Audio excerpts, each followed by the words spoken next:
স্বাগত দীপ্ত সংবাদে, সাথে আছে আমি কাজী আসিফুজ্জামান। যুক্তরাষ্ট্র ও ইসরায়েলের সামরিক আগ্রাসনের জেরে বিশ্বের অন্যতম গুরুত্বপূর্ণ সমুদ্রপথ হরমুজ প্রণালী পুরোপুরি বন্ধ করে দেওয়ার ঘোষণা দিয়েছে ইরানের ইসলামী বিপ্লবী গার্ড কোর IRGC। তারা হুঁশিয়ারি দিয়েছে, এই পথ দিয়ে কোনো জাহাজ পার হওয়ার চেষ্টা করলে সেটিতে আগুন ধরিয়ে দেওয়া হবে। যুক্তরাষ্ট্র ও ইসরায়েল গত শনিবার থেকে ইরানে যৌথ হামলা শুরু করেছে। এতে ইরানে অন্তত 742 জন বেসামরিক নাগরিক নিহত হয়েছেন বলে জানিয়েছে যুক্তরাষ্ট্রভিত্তিক মানবাধিকার সংস্থা human rights activist news agency.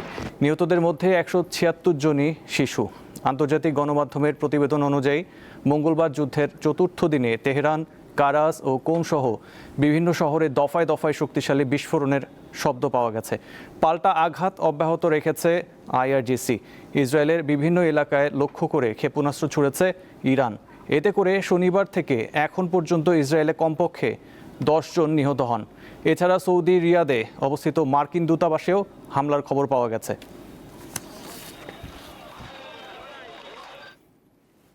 যুক্তরাষ্ট্র ও ইসরায়েলের বিরুদ্ধে চলমান যুদ্ধে ইরানের সাথে যোগ দেওয়ার ঘোষণা দিয়েছে হিজবুল্লাহ, হামাস ও হুথি। খামেনির মৃত্যুর পর যুদ্ধের প্রস্তুতি নেওয়া শুরু করেছে তেহরানের শরিক গোষ্ঠীগুলো। ইরানের মিত্রদের এই শক্ত অবস্থান ওয়াশিংটন ও তেল আভিভের জন্য নতুন নিরাপত্তা চ্যালেঞ্জ তৈরি করবে বলে মনে করছেন বিশ্লেষকরা। ইরানে যুক্তরাষ্ট্র ও ইসরায়েলের যৌথ অভিযানের পর থেকেই মধ্যপ্রাচ্য জুড়ে বিরাজ করছে নজিরবিহীন অস্থিরতা ও অনিশ্চয়তা। আয়াতুল্লাহ আলী খামেনির মৃত্যুর পর যা আরও চরমে পৌঁছেছে। এ অবস্থায় তেহরানের পাশে দাঁড়িয়েছে ইরান নেতৃত্বাধীন এক্সেস অফ রেজিস্ট্যান্সের শরিক দলগুলো। খামেনি হত্যার প্রতিশোধ নিতে একযোগে যুক্তরাষ্ট্র ও ইসরায়েলের বিরুদ্ধে যুদ্ধে নামছে জোটের শক্তিধর গোষ্ঠী হিজবুল্লাহ, হামাস ও হুতি বাহিনী। লেবাননের সশস্ত্র গোষ্ঠী হিজবুল্লাহ জানিয়েছে তারা যুক্তরাষ্ট্র ও ইসরায়েলের আগ্রাসন রুখে দিতে সম্পূর্ণ প্রস্তুত। এর মধ্যেই ইসরায়েলের হাইফা শহরের একটি সামরিক ঘাঁটিতে হামলাও চালিয়েছে তারা। এদিকে ফিলিস্তিনি গোষ্ঠী হামাস খামেনির হত্যাকাণ্ডকে জঘন্য অপরাধ হিসেবে বর্ণনা করেছে। এর জন্য যুক্তরাষ্ট্র ও ইসরায়েলকে ভয়াবহ পরিণাম ভোগ করতে হবে বলেও হুঁশিয়ারি দিয়েছে হামাস নেতারা। উত্তেজনার রেশ ছড়িয়ে পড়েছে ইয়েমেন পর্যন্ত।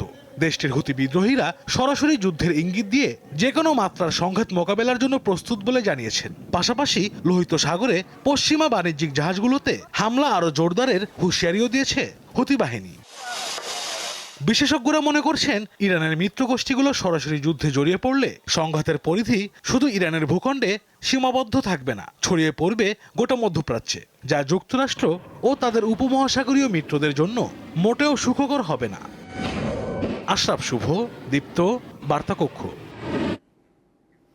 মধ্যপ্রাচ্যে চলমান যুদ্ধে বাংলাদেশের কূটনৈতিক অবস্থান প্রবাসীদের স্বার্থ বিবেচনা করেই নেওয়া হয়েছে। পররাষ্ট্র মন্ত্রণালয়ে চলমান পরিস্থিতি নিয়ে সোমবার আন্তঃমন্ত্রণালয় বৈঠকের পর এই অবস্থান জানান পররাষ্ট্রমন্ত্রী খলিলুর রহমান। যুদ্ধে এখন পর্যন্ত 2 বাংলাদেশি নিহত হয়েছে, আহত হয়েছেন কমপক্ষে 7 জন। ইরানের সর্বোচ্চ নেতা খামেনির মৃত্যুতে আনুষ্ঠানিক শোকও জানিয়েছে ঢাকা। ইরানে যুক্তরাষ্ট্র এবং ইসরায়েলের হামলার পর মধ্যপ্রাচ্যের মার্কিন ঘাঁটিগুলো লক্ষ্য করে পাল্টা হামলা চালায় ইরান। মধ্যপ্রাচ্যের বিভিন্ন দেশে থাকা যুক্তরাষ্ট্রের এসব ঘাঁটি রয়েছে। এমন বাস্তবতায় রাজপথে যুক্তরাষ্ট্র এবং ইসরায়েল বিরোধী বিক্ষোভ হলেও পররাষ্ট্র মন্ত্রণালয় কারো পক্ষে অবস্থান বা কারো বিপক্ষে নিন্দা জানায়নি। সোমবার পররাষ্ট্র মন্ত্রণালয়ে মধ্যপ্রাচ্য পরিস্থিতি নিয়ে জরুরি আন্তঃমন্ত্রণালয় বৈঠক অনুষ্ঠিত হয়। পররাষ্ট্র, প্রবাসী কল্যাণ, শ্রম ও বেসামরিক বিমান চলাচল মন্ত্রণালয়ের মন্ত্রী প্রতিমন্ত্রীরা বৈঠকে উপস্থিত ছিলেন। পরে এক বিবৃতিতে ইরানের সর্বোচ্চ নেতা আয়াতুল্লাহ আলী খামেনির মৃত্যুতে শোক জানায় বাংলাদেশ।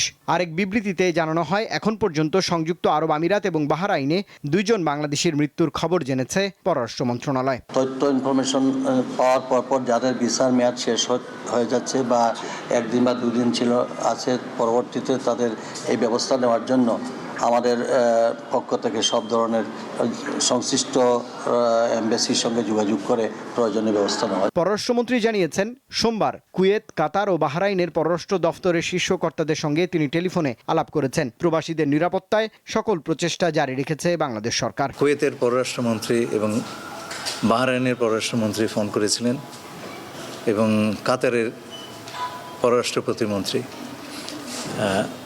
তারা সকলে আমাদের নাগরিক যারা এ সমস্ত দেশে আছেন তাদের সম্পূর্ণ নিরাপত্তা এবং সুরক্ষা দেওয়ার ব্যাপারে তাদের পূর্ণ আশ্বাস দিয়েছেন। তিনি জানিয়েছেন, ইরানে যুক্তরাষ্ট্র ও ইসরায়েলের হামলা অব্যাহত থাকায় মধ্যপ্রাচ্যে থাকা প্রবাসী বাংলাদেশিদের খবর রাখছে পররাষ্ট্র মন্ত্রণালয়। রুবায়েত হাসান, দীপ্ত সংবাদ, ঢাকা। জুলাই সনদ বাস্তবায়ন আদেশের বৈধতা চ্যালেঞ্জ করে দায়ের করা রিট আবেদনের ওপর উভয় পক্ষের শুনানি শেষ হয়েছে। হাইকোর্টে আজ এ বিষয়ে আদেশের জন্য দিন ধার্য রয়েছে। বিচারপতি রাজিক আল জলিল ও বিচারপতি আনোয়ারুল ইসলামের সমন্বয়ে গঠিত হাইকোর্ট বেঞ্চ সোমবার এ দিন নির্ধারণ করেন। জুলাই জাতীয় সনদ স্থগিত চেয়ে 18 ফেব্রুয়ারি হাইকোর্টে রিট করেন ইউনুস আলী আকন্দ নামের এক আইনজীবী। 2024 সালের 5ই আগস্ট গণঅভ্যুত্থানে মুখে তৎকালীন শেখ হাসিনা সরকারের পতন হয়। পরবর্তী অন্তর্বর্তী সরকার রাষ্ট্র সংস্কারের উদ্যোগ নেয় এবং 17 অক্টোবর জুলাই জাতীয় সনদ 2025 স্বাক্ষরিত হয়।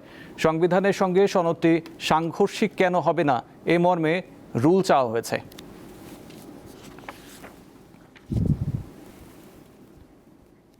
মায়াহরিণ, শকুন ও সজারুসহ বাংলাদেশে 30 থেকে 40 প্রজাতির বন্যপ্রাণী বিলুপ্তির পথে। খাদ্য ও বাসস্থানের সংকট, শিকারীদের নিষ্ঠুরতা এবং বন উজাড় এর মূল কারণ। এই বাস্তবতায় আজ পালিত হচ্ছে বিশ্ব বন্যপ্রাণী দিবস। বন্যপ্রাণী সুরক্ষা, বিলুপ্তপ্রায় প্রজাতি সংরক্ষণ এবং জনসচেতনতা বৃদ্ধির উদ্দেশ্যে জাতিসংঘ 2013 সালে 3 মার্চকে বিশ্ব বন্যপ্রাণী দিবস ঘোষণা করে। 2014 সাল থেকে দিনটি পালন শুরু হয়। বাংলাদেশেও প্রতি বছর নানা আনুষ্ঠানিকতায় বিশ্ব বন্যপ্রাণী দিবস পালিত হয়ে আসছে। বাংলাদেশ জীববৈচিত্র্যের জন্য সম্ভাবনার একটি দেশ। সুন্দরবন থেকে পার্বত্য চট্টগ্রাম, হাওর থেকে উপকূলে অসংখ্য প্রজাতির প্রাণীর দেখা মিললেও এখন অনেকগুলোর অস্তিত্ব নেই বললেই চলে। কিন্তু কেন এমনটি হচ্ছে? আইউসিএনের রেড লিস্ট অনুযায়ী প্রায় আপনার বেশ কিছু প্রায় 30 থেকে 40 প্রজাতির প্রাণী অলরেডি হুমকির মুখে আছে রেড লিস্ট অনুযায়ী। আমাদের বর্তমানে বলা হয় 17% বন, আসলে কি তাই? আপনি দেখেন পার্বত্য চট্টগ্রামের অবস্থা কি, বিশাল বন উজাড় করে দেওয়া হয়েছে রাস্তা তৈরির নামে। আপনি দেখেন আমাদের হাওরের মাঝখান থেকে রাস্তা তৈরি করে 2টা হাওর করে দেওয়া হয়েছে। আপনি দেখেন আমাদের শালবন ফরেস্টের কত শতাংশ আমাদের কাছে আছে। নতুন এই সরকারের প্রথম কাজ হলো 25 কোটি চারা লাগাবে আগামী 5 বছর। তো এই 25 কোটি চারা লাগানোর ক্ষেত্রে অবশ্যই বন বিভাগ চিন্তা করবে বন্যপ্রাণীকে কনসিডার করা, যে এই গাছগুলি লাগালে বন্যপ্রাণী খাবার পাবে, নিরাপত্তা পাবে।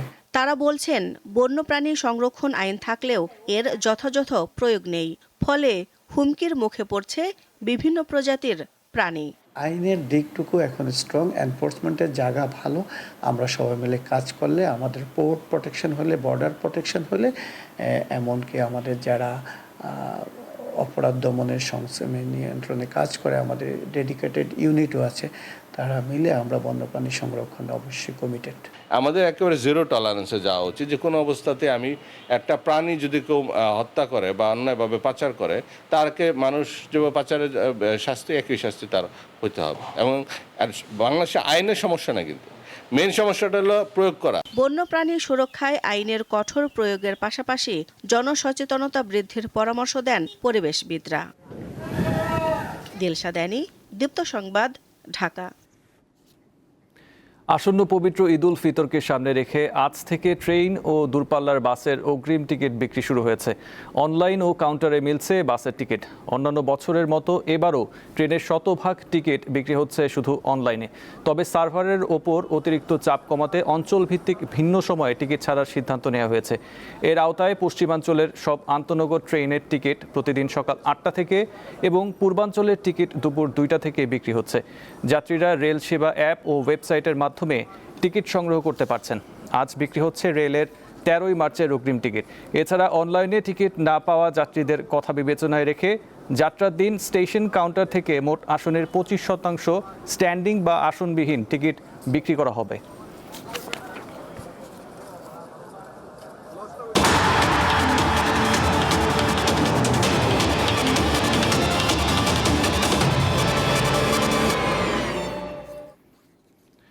নারী এশিয়ান কাপে বি গ্রুপে নিজেদের প্রথম ম্যাচে আজ দুপুর 2টায় চীনের মুখোমুখি হবে বাংলাদেশ। প্রথমবারের মতো এই টুর্নামেন্টে খেলতে যাওয়া আফিদাদের লক্ষ্য শক্তিশালী প্রতিপক্ষের বিরুদ্ধে ভালো খেলা।